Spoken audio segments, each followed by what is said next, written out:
Dnes je 11. října, tady stojím v porostu řepky, která je zase ta půdochrannou technologií s triptylem přímo do strniště.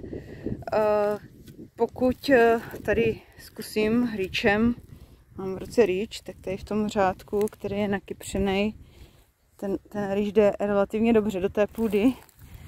Tady v tom řádku, kde zůstaly vlastně zbytky po té předplodině, tak už je cítit, že jde proříznout prvních pár centimetrů a pak už je tuho. Já jsem tady vytáhla nějaké rostliny z půdy, takže tady, když se podíváme, jak je to strniště, tak jde vidět, že to strniště jako ono opravdu má nějakou ochrannou funkci. A kolem tady té vrchní části je vytvořená pěkná struktura půdy. No, tím, že je to zastíněný, je tam nějaká vláha, v podstatě tam probíhá takový povrchový kompostování, tak je tam spousta mikroorganismů, žížal, tady jsem viděla, když jsem to už utekli, tady ještě jde vidět žížala, jo, takže oni tam pracují, vtahují tu hmotu do půdy, ale tady ten spodek, my jsme tady na těžkých půdách, jo, ty půdy jako opravdu mají takovou tu jílovitý charakter, jsou těžký, slívavý.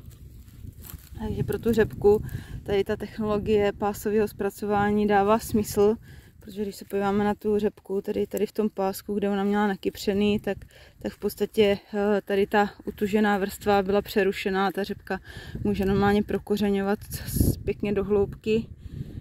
Chybí insekticidní mořidla, takže květilka tady pracuje na kořenech, jinak ta řepka vypadá dobře, ale zase tady ta technologie určitě, co se týče půdoochranek, tak je osvědčená, funkční.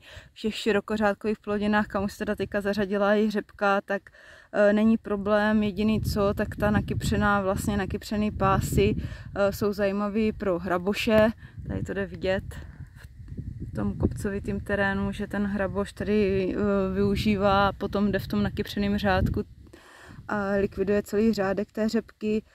Otázkou je, jak tady v těch podmínkách na těch těžších půdách, které ještě nejsou připraveny úplně optimálně na to, aby zvládly přímý seti, tak jak zvládnout půdoochranné technologie třeba u těch opravdu jako úzkořádkových obilnin, zajistit ten pokryv a zvládnout to, aby se vytvořily dobré podmínky, takže jde vidět, že ještě je spousta věcí, co vyřešit, aby se přechod na půdoochranné technologie od toho dalšího roku dokázal zvládnout.